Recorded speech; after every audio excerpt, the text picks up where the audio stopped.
Beginners to stage, beginners to stage. How many times have I said not to touch the cross? Hello everyone and welcome to this Backstage at Cry Havoc episode. Today we are talking about the music of the show. And joining me to let me in on all the musical secrets are Armani Zardo and Sam Jones. Please can you introduce yourselves with your pronouns and let us know your involvement in Cry Havoc. And let's go reverse alphabetical order, because otherwise, Armani, you're going to be first every time. And I don't think that's fair. So Sam, if you don't mind. Hi everyone, I'm Sam Jones, he, him, and I'm resident composer at Rusty Quill, and I wrote the music to Cry Havoc. Woo. Hey everyone, this is Armani Zardo, she, her, and I am the director for Cry Havoc. And I don't think I said my name at the top, so just in case you need that, this is Lowry, she, her, and I do several things on Cry Havoc actually, including hosting this Backstage series. Sam, we've had you on before talking about music in Rusty Quill in general, like in behind the scenes episodes and things. What's different with Cry Havoc? Is there a different method going on here? For sure. I mean, aside from stylistically, it was clear pretty early on from talking to Armani that she wanted this scored feeling to the soundtrack. And although that, would ideally have been the case for other podcasts that I've been involved with, it's just not been possible from a budgetary point of view, from time point of view. But just talking to Armani, it was important, given the subject matter and the setting, that it had to have that association that we have with these big epics to really feel musically driven in places, and all of this, and to help with transitions between scenes and stuff like that. So very quickly we came up with a solution to that, because it still wasn't easy to plan for a complete scoring where you start episode 1 and you write the whole thing. So we came up with this solution, didn't we, to essentially do what I've done on other podcasts, which is come up with themes, full suites of about 4 or 5 minutes long to represent certain things. But then after that process, which is the new part that I've not done before, is Armani and I would meet up for spotting sessions, as you would have in film and TV,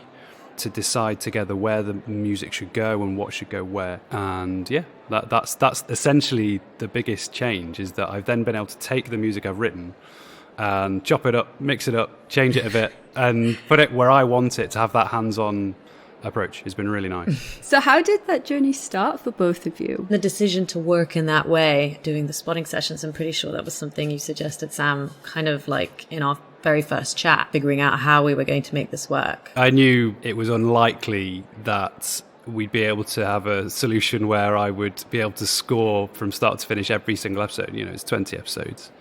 We were talking about this for not very long until it was decided it has to feel that way, but let's come up with an actual practical solution. And this seemed the best way, I think. So it's kind of a middle ground is what I'm hearing. Exactly. I mean, it's the kind of process you'd get anyway writing music to film. You'd start with your themes, and then you're kind of just taking away the compositional arrangement process and just having a more hands-on music editing stage, I guess, is the best way of looking at it. So creating those initial themes, what was that process like? Like, Armani, what was your involvement in that? And have you done something like this before for any of the films you've worked on? Oh yeah, like scoring is always quite a big deal. It's very important to me in my films. Although I guess what was different with Sam is that we did a lot of this work ahead, like, as I say, like a year ago, which was a new process for me.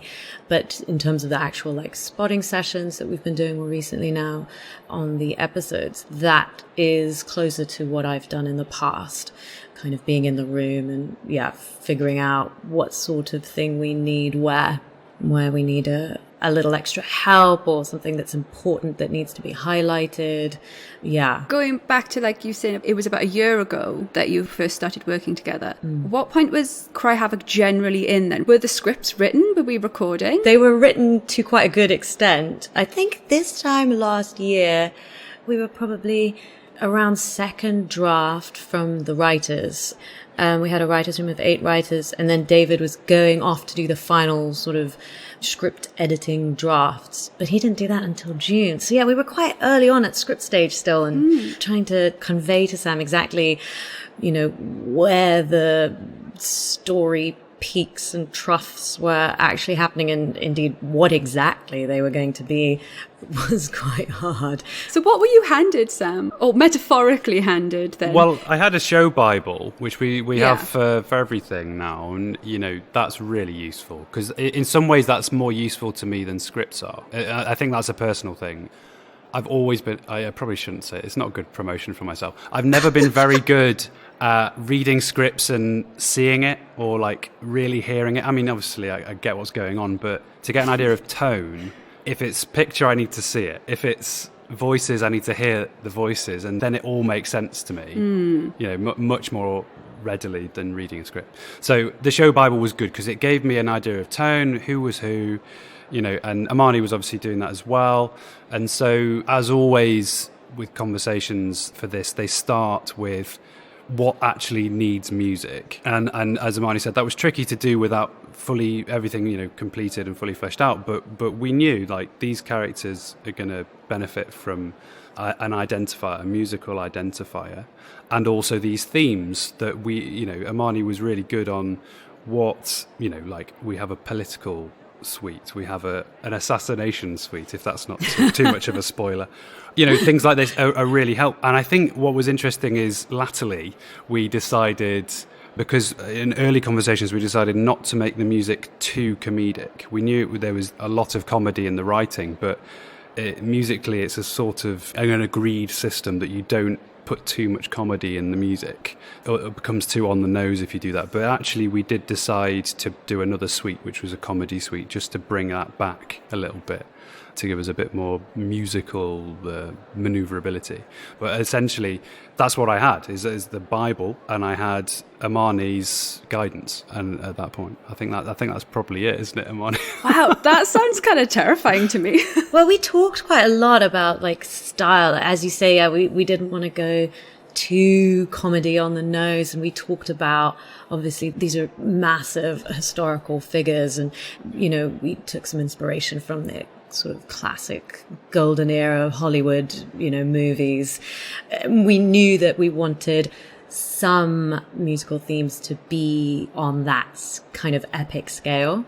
But I think what Sam does just like so amazingly, which I've never experienced this before, is just the level of like the sheer volume of choice.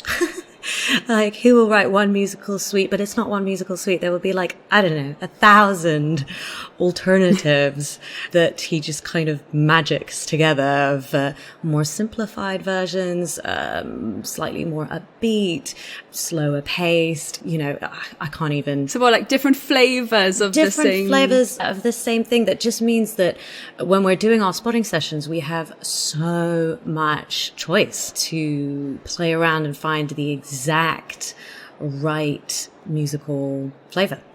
I think there's two things to add to that. I mean, firstly, we discussed that I'd send you something and you'd be like, actually, we could do with this extra flavor. And so I'd go away and do another little arrangement, stick it on the end, And so a couple of them, I think, got expanded by a minute or so, just to give us that extra musical tool to use. This is a process that's been developed now with Rusty Quilt for the last few podcasts, which is this idea of creating an editor's toolkit, which now I get to use, right? But it's all of these suites, you extract literally hundreds of assets from it, whether it be a little musical sting or a music bed. And this goes right back to conversations with Alex for, Rusty Quilt Gaming podcast, where he'd be like, oh, we need, this so and such for, and you basically, there's just loads of audio files, you can drag and drop them in and try and make them work, basically. So it's kind of a musical library for each show. Exactly that, yeah. Literally. The first time I went in for a spotting session with Sam, I was amazed. He has basically, like, I want to call it like a like a search engine for to like search through his library of specifically designed, composed audio tracks that he then, will have a chat and be like, oh, maybe we need something a little bit like, plinky plinky comedy bed, I don't know what. And he'll be like, oh, I think I have an idea of what we could use, and he will search it, and there will be like 5 options. Types plinky plinky into the search engine. Luckily, that's built into the software that I use, so as long as I have all the audio in there, I can find it. But what I do also have is a very nerdy spreadsheet where I've listed all of those files and color-coded them. That's the bit that's, We love a color code. Amazing. Love a color code. But you have no idea. This is like a spreadsheet, like thousands of lines long. Like, I've never seen anything like this. Maybe not thousands, but I think it's a couple Feels of like hundred. thousands. It's a couple of hundred. So could you please talk me through what a spotting session is and what your spotting sessions look like? Like literally, how does it start? What are you using? What are you working from? So I've downloaded the pre-masters that Kathy has very kindly done, sorted out. And so I've got those layers of SFX and stuff. So just in case the pre-master is, let's use episode 3, for example. We've edited episode 3. It's got the vocal cuts in there, the soundscaping, the sound effects are in there. And Kathy has done what we call a pre-master, which is basically balancing that without the music. And then that gets sent to you, right? Yeah, perfect. It's essentially like getting the cut of a film without music on. It's having everything that I need to be aware of, or that we need to be aware of, that we're listening through, and we can get a sense of where music's needed. And that's it. We sit down next to each other, don't we, and press play. Yeah. Is the best way to do it. We'll listen together, yeah. We'll both just pitch in. We'll be like, we need something there, or I'm getting a sense of this could be elevated, or quite often leads up to scene changes or over a scene change. We definitely tend to put something there, don't we? Yeah, we go kind of like scene by scene. We'll listen together to one scene and kind of get the transition and see if that particular scene needs anything or not. It was interesting actually with episode 3, which we just spotted this week, that's the episode where Mark is down in the docks and Cleopatra arrives, and we have this shifting perspective of quite brief scenes from Mark and Antylos on the docks up to Cleopatra and Charmian on the ship. And it's funny because in the script and, in recordings and the way I think of it, it's very much lots of little scenes. But working with Sam through it, he was able to sort of just look at it from a broader perspective and be like, okay, no, so this is actually like one big scene. We need to find what we can do is use the music as a means of suturing it all together, which was so helpful as a way of thinking of it. That's it. At the end of the day, I'm the first audience member, right? So exactly. I kind of give that initial, it's not feedback, but it's that initial reaction. So what can the music do to then improve that listening experience or enhance that experience of tying that narrative together somehow? Yeah, it's so helpful also actually because I've listened to it so much now that actually being in there with Sam who's listening fresh for the first time, it's nice to be able to gauge, okay, good, that bit is funny, that bit is tense. And then when we chat about it, like, okay, cool, we're on the same wavelength. It's very reassuring. So do you listen to it all, or is it like you do a scene at a time and then you start working on the scene? Yeah. That's certainly, I mean, maybe I've taken charge of that a little bit, but that's the only way I can do it because I need to be able to just focus on something. If we listen to the whole thing, I think struggle to see the wood for the trees a little bit, but it's just to get an idea of specifically like tonal shifts within a scene, like what is needed. And as always with podcasts, because there's no visuals, it's even more obvious.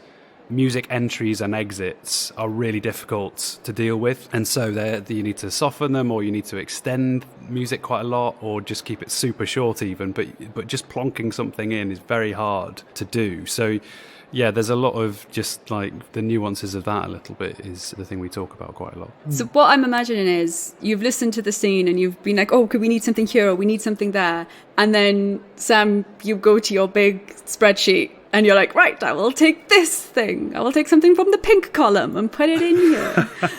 I mean, I wish it were that streamlined. Unfortunately, I don't want to keep Amani there all day. And the actual process of doing it, I mean, I used the analogy to Amani. It's a lot of it is throwing spaghetti at the screen and seeing what sticks. And that can take quite a lot of time. And so I'll usually say something reassuring, like, don't worry, I know exactly what we need there.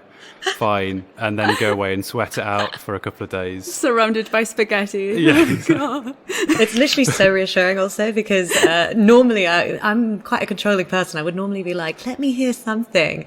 But I'm so reassured by Sam every time. I'm like, oh yeah, no, he knows what he's going to put there. I think there's just, like we said, I think having that bulk of material to draw from is reassuring, but it is quite a lot to trawl through if I'm not entirely 100% and be like, oh, maybe this works. And yeah, Totally. a couple of scenes in the last episode took me quite a long time to figure out a solution to. But yeah, it's really fun actually doing that, I have to say. Yeah. If I hated the music, it would be less fun. Luckily, it's okay, I think. I love the music. I think it's fantastic. Bless you. Thank you. So you will leave the spotting session, Amani, having not really heard much music. Yeah, so basically Samuel has a program, I guess, like a music editing program where he makes notes through the episode and says, okay, we're going to put something here that's going to be a Cleo theme because we're meeting her for the first time, or we need a little comedy lift here, or we're going to add a little tension here. And so there's basically, when I leave, we have a sort of roadmap of where the music is going to go, what kind of music we're looking for. And then Sam goes away, throws the spaghetti around, and then sends a cut over that I listen to. Yeah, and then we kind of go from there. And so on that cut, then you're listening and you're like, yes, the spaghetti is delicious. We're like, oh, maybe we could use a bit of, I don't know. Exactly. I'm pushing this analogy too much. I hate it. You give feedback, I guess. Exactly. Yeah, exactly. I give feedback. So, yeah, I don't know, like to give an example, in the very first episode, the first time we meet Fulvia, we have a little scene between Mark and Fulvia, and we'd said that we needed something, it's quite a schemy scene, and so Sam had made a note that we were going to put something a little bit political, a little bit tense, just to make sure the audience pays attention to this moment. And then in the cut that we got, I just felt that it was a touch too ominous. It was giving me like Lady Macbeth vibes. So that was an example where I went back to Sam and I was like, oh, I really like this, but gosh, now I don't even remember what notes I sent you, but they were very good. It's pretty much that. I mean, that was it. It was just letting me know what's working, what needs tweaking, what's not right, and we go from there. But there's always layers of approval in these things. It's really important to have a good back and forth about what's working. Yeah. Yeah, and it's so fun because sometimes Sam will send something that's like perfect, but might be like maybe the music is a little too good, like it's becoming the star of the show. And so then we'll have a little chat about like, oh, this is so good, but maybe, I don't know, can we bring it down an octave, or can we maybe lose the melodic line? And then Sam will go away, rustle something up. That sounds perfect. Well, this is why composers don't always edit their own music. Is that, you've got the complete version, which is obviously the one you want to throw at the screen and hope it sticks. I'm bringing the analogy back in. And, do it. But actually, they usually need thinning out because it just gets too, obviously dialogue is king. So you want to just thin that out, get a feeling of the music without it distracting, essentially.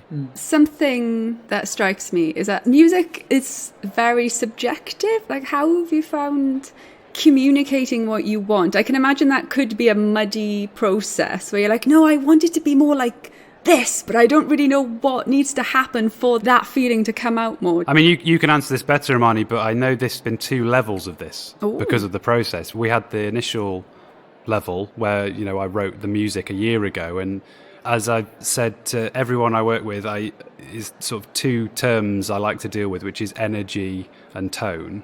And I don't want to hear instruments. I don't want to hear any of this stuff. I just want that's the sort of feedback I want to deal with. And then there's this new level, isn't there, where we're spotting, and it's like more to do with mood and emotion, I guess. Does that sound right, Imani? That sounds right, although now I'm thinking I definitely was weighing in on instruments at the beginning of the process. Oh, well, you sent that video, didn't you? Because we wanted... So on top of the sort of, I hesitate to say cliche, because we wanted that element of swords and sandals, orchestral, big music, but we also wanted a level of authenticity of, like, smaller ensembles from maybe Middle Eastern and Mediterranean sounding music, and that's where you were really helpful. Actually, you sent me some YouTube videos of the kind of sound you were after, And so there's definitely lots of that going on. Good. I'm glad that was helpful. No, it really was. It really was. Yeah. Great. Yeah, I've actually forgotten what the question was. I mean, it wasn't formed perfectly. It was very much first draft thinking. It was kind of how have you found communicating what you want? And I kind of folded into that for you, Amani, is do you have a clear idea what you want this to be?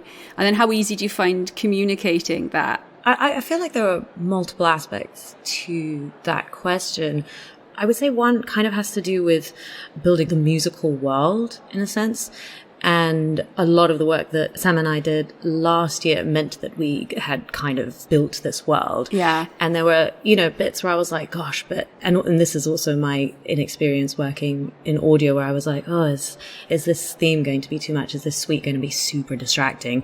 And not realizing that Sam was going to have all these multiple versions and options for us to find the exact perfect thing. So there was an element of, in terms of communication, of like, building the world and then me just kind of going, okay, well, I'm just going to park that until we actually have an episode recorded.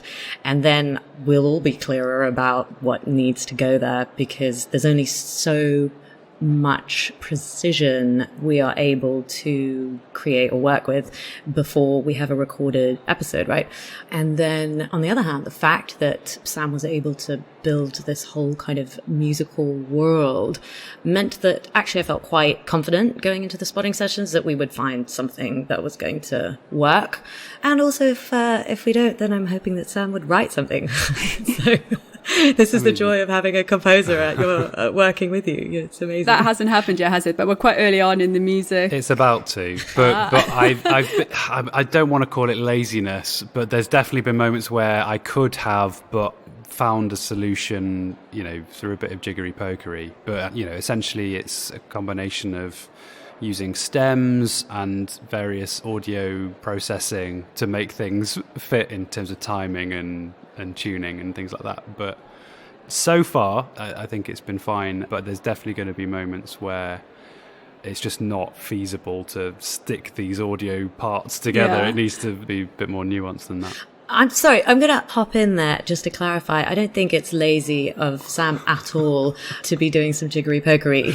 He's created such a massive body of musical work that I think finding a way to make it work, unless it really, really doesn't, is absolutely the way to be working on this. Actually, I'm glad you said that because the jiggery pokery itself is work, I imagine. Yes. Well, yeah, It's not just like, no, I'll just throw that in.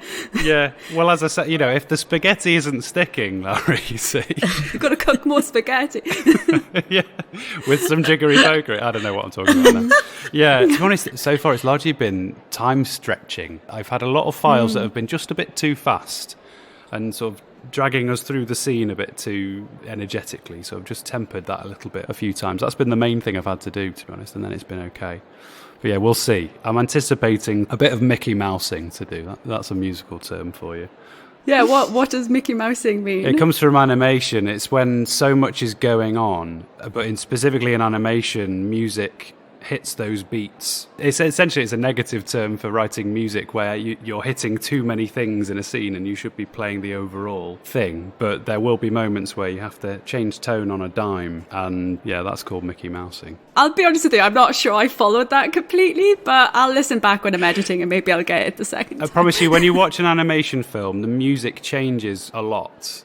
Particularly, think of maybe Tom and Jerry's a better example. If you think about the music, it's changing constantly. Yes. There's loads of little ideas. And that's because they're hitting very specific points in the action. And, there might be moments where I have to do a bit more of that, but generally we've played it a little bit more supplementary, let's say, and not sort of helping to drag you through the scene. Not like signposting. Well, exactly, because the performances have been so good, it doesn't need tons. But then, there might be moments where it just can be lifted by the music a little bit. Totally. Yeah. I was going to say that there have been some quite funny, obviously I know the story so well now, having been involved right from beginning script stages, but it's funny doing the spotting sessions with Sam. I feel like I'm hearing the scenes kind of fresh some of the time. One of the interesting things has been sort of very funny scenes where David's writing is just like joke, joke, joke. And we're like, which bit do we like highlight? Like, which bit do we do the like bum bum psh for? You know? Yeah. And then we have to find a different solution, a sort of different kind of musical solution. A swords and sandals version of Budum-ch. Yeah, I exactly. actually really want you to try and fit a badum-ch in there now, please. Maybe in one of the bars. There could be a jazz quartet in the corner. You've created so many elements, it sounds like, Sam. Are you worried that you won't use them all? You have to use them. I'm worried about like that. that's the other reason that I think the jiggery pokery is very valid, because what if you don't use them? Well, the reality is I won't, and I see it more as, I do have these complete suites which I sort of see as, pieces of music, and that's the whole thing, and that'll get released somewhere in the ether and people can listen to it, and parts of those will be in their complete form as well under the podcast, but all of the assets, as I call them, they're just all part of that greater whole as far as I'm concerned. They just give inklings of what that suite represents. It's just a little taster, and so that's if I use them, great. If I don't, I mean, me and Amani, as we go through this, we're going to have favourites. We already do have favourites. Yeah. That we're going to keep using, and there'll be others that aren't so successful. I'm totally fine with that. Honestly, the amount of music that composers write that no one ever hears is used to it by now. Oh gosh. Oh, that's so sad. Well, Yeah. it's like any creative thing, isn't it? There's the stuff that you've got to think of as getting you to where you are, and then there's the, that's very true. You've set my mind at ease now, describing it as like, the big suite is like the whole, and then you use parts of it, but you had to have created all of it to make that one whole. And it's okay if not all of it gets used. Exactly. We're actually coming to time. Is there anything that we haven't hit that you'd like to mention that you feel like needs a mention? I'll just say a very small one, just a very quick thanks to my performers in the score. Very lucky to have, I mentioned them for Trice Forgotten as well, and I actually had some of the same people. I was raving about about my flautist, Tony. Yeah. This guy who played on Avatar and things like that. Tell us his full name. Tony Hinnigan, fantastic flautist, plays on loads of Hollywood scores, and was very, very fortunate to have him for this as well, and also, other players, friends of mine, and new faces as well. So thank you to those people. It really, really made a difference. Thanks, Amani, as well. It's going really well, I think. We're having a great time. I'm having a great time. I'm so excited to listen to a complete episode. I can't wait. I do the vocal cuts, so I'm right at the start. I haven't heard any of the world yet, really. So that's exciting for me. You're in for a treat, if I do say so. As are all the listeners. Well, they know, because they've already listened, we hope anyway, to at least 6 episodes. On that note, I'll say thank you very much, both, for joining me. And thank you, listeners, also for listening. I hope you're enjoying this series, and I hope you're enjoying Cry Havoc itself as well. For now, I'll say goodbye. And Amani and Sam, would you like to say goodbye too? Yes. Goodbye. Thanks, Larry. Thanks, Bye-bye. Larry. Thanks, Sam. Bye, guys. Backstage at Cry Havoc is a podcast distributed by Rusty Quill and licensed under a Creative Commons Attribution, Non-Commercial, Share-alike 4.0 International License. It is directed by Amani Zardo, produced by Laurie Ann Davis, with executive producers Alexander J. Newell and April Sumner. This episode was edited by Laurie Ann Davis and Catherine Vernella. Thanks for listening.